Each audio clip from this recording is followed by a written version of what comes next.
Hi there, and welcome to the official Merch Sprout YouTube channel. Today we're going to be talking about all things shipping, importing, duty and VAT.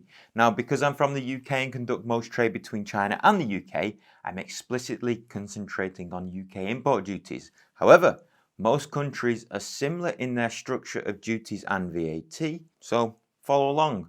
We're also going to be taking a look at toilet seats, but first, a joke. What does a pirate say when he sits down on a freezing toilet seat? Shivel me timber! Let's dive straight in.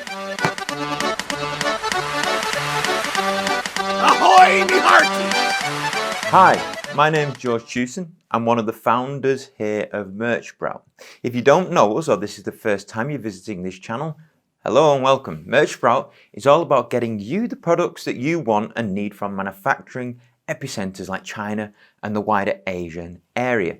And we do this by teaching people the art of sourcing, auditing, robust quality assurance, and, just like we're discussing in this video, shipping and importing.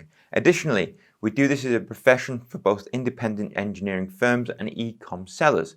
We have a broad range of services, but our main aim is to educate. Now be sure to like and subscribe to our channel and stay up to date with all things manufacturing and China.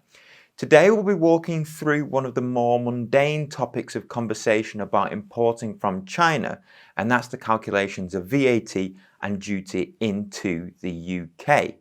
Now, one of the first things that I remember from setting up Merch Sprout and various other companies in the past was how hard it all seemed when just thinking about what to do with company's house, VAT, HMRC, shipping and importing. So I scoured the internet and found no real accurate, tangible information on how to import stock from China to the UK, talking about the individual steps to take and how to do each one. There was always a load of information about how to find products and source, not always accurate, but still there seemed to be loads of information, but not very much around the importing and shipping and VAT, leading me to create, this video. Why do we want to know about importing duty and VAT calculations? Well, it's because to build a profitable business, you need to ensure that you save money and guarantee that you're as efficient as possible at every opportunity. And in the modern day age, competition in places like Amazon is so high and margins so tight, it's the only way to ensure that you can stay profitable. And one way is ensuring that you're doing this is to confirm that you understand in granular detail each stage of the process that your components go through to get to you or your buyer in a reasonable timescale and with quality that is to your requirements. And that's why we're here at Merch Sprout. We spend so much time drilling into the details around the topics like defining requirements and ensuring that suppliers have understood with full granularity what you expect from them.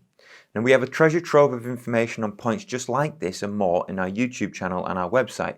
So be sure to like, subscribe and visit us at merchsprout.com to understand how you can get your products understood, refined, manufactured, robustly inspected and shipped to the boat.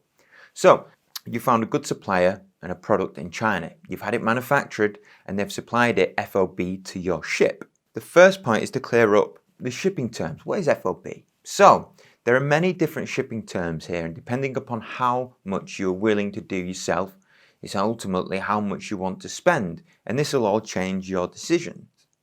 Now, to keep things simple, I'll just run through a couple of options here, the widely used ones by Chinese and ultimately most suppliers in China and Asia.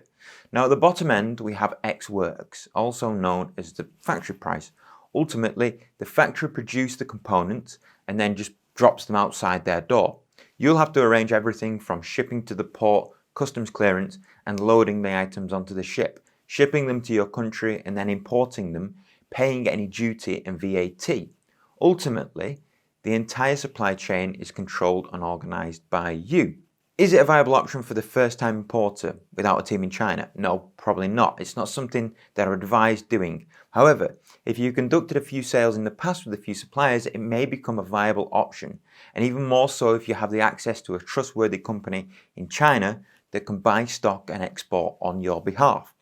Now, what makes me say this? Well, it opens up a much larger manufacturing base to you. You no longer have to only deal with the factories that have an export license, mainly Alibaba. Now, the next term of shipping, and by far the most common, is FOB. Now, FOB stands for free on board. It always makes me smile a little bit because free makes it sound like you're getting something for free, but as with anything in the world, nothing's free. Free on board means that the supplier will make the products for you, load the container, use their export license to conduct customs clearance on those items and load the items onto the boat, at which point you take ownership of those components and the responsibility of shipping, insurance, and import duty and VAT. Now, FOB is the most frequently offered by suppliers and what we're going to be using for our assumptions in the latter part of this video. But there is one more shipping option that we must just talk about, and we'll have a brief comment on it now, and that's DDP. Now, this stands for Delivery Duty Paid.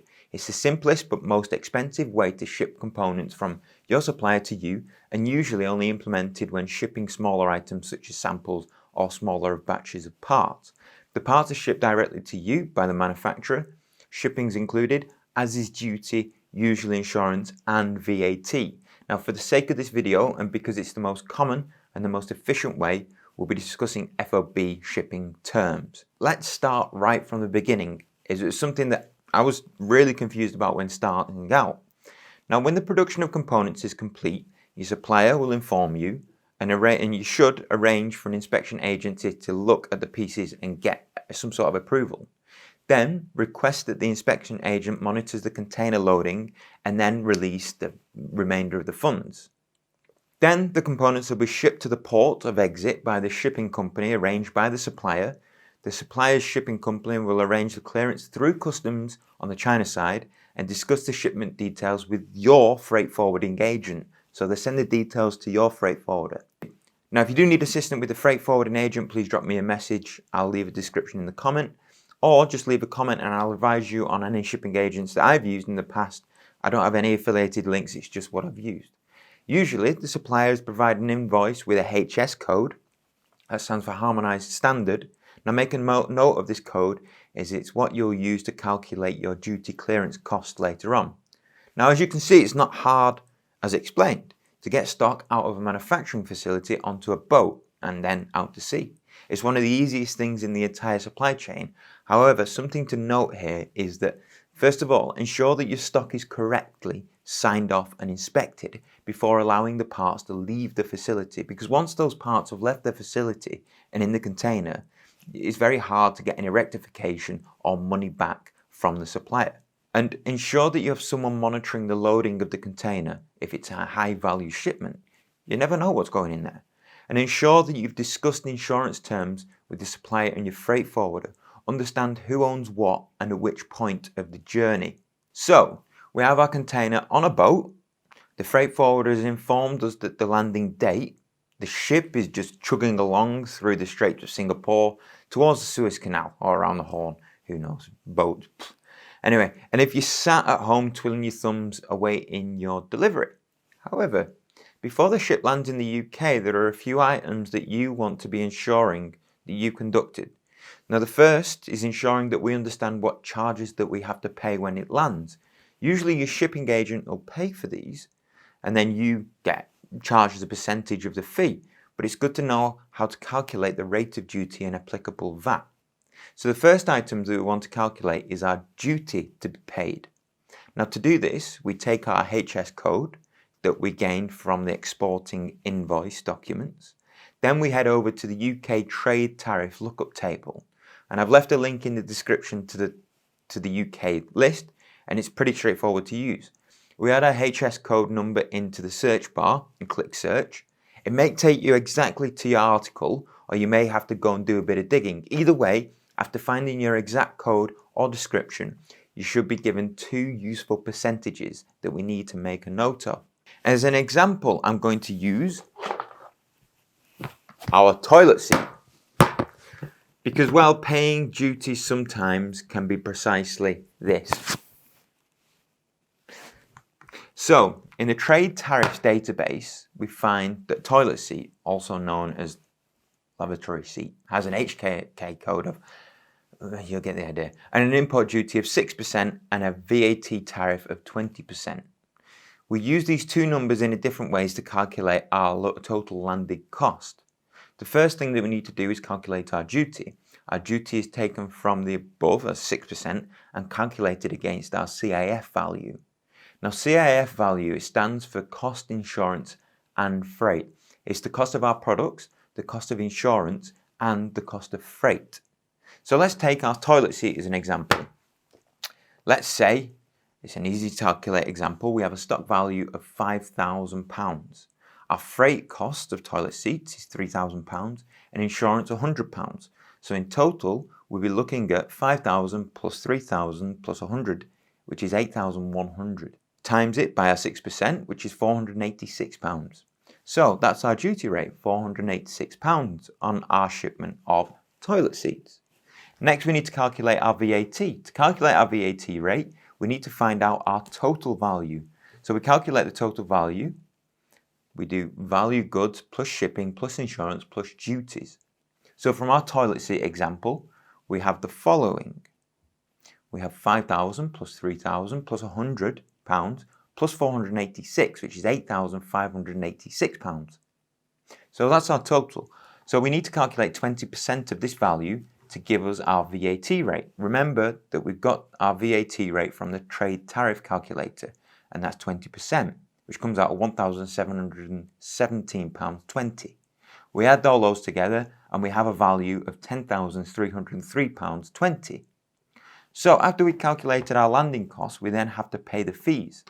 Now, here it has to be said that our shipping agent will usually pay this fee on our behalf, bill us, charge us for the privilege, and it's usually around 5% of the fees. So bear that in mind when calculating your landing costs. Now, before the items have landed and before the agent has shipped them to us, or warehouse or chosen place, we can look at how to reduce some of these fees.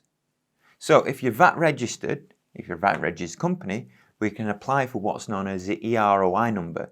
EORI stands for Economic Operators Registration and Identification Number, and then we can sign our delivery against this number, which means that when the components have been imported and VAT paid, we can claim that back, just like you would on any other VAT purchase for your company. So ensure that you provide your shipping agent with your EROI number before import, because this value of VAT is assigned to that number, and that's how you're able to claim it back at a later date. So all being well, you've had your delivery sent to your warehouse, it's been offloaded, and you can now start to reap the rewards of those hard-earned sleepless nights waiting for your toilet seat. Now, honestly, it's not as hard as it seems to start out and entirely within your grasp to press ahead and start that new online business. Honestly, it's easy as. So grab the bull by the horns, and honestly, all you need to do is start. Now, if you've enjoyed this video, be sure to like and subscribe, as it allows us to keep on making videos like this, and be sure to pop over and visit us at merchsprout.com, where you can find loads of more information. Okay, I'm going to go and return this toilet seat before someone else falls in the toilet. My wife mainly. Until next time, bye-bye.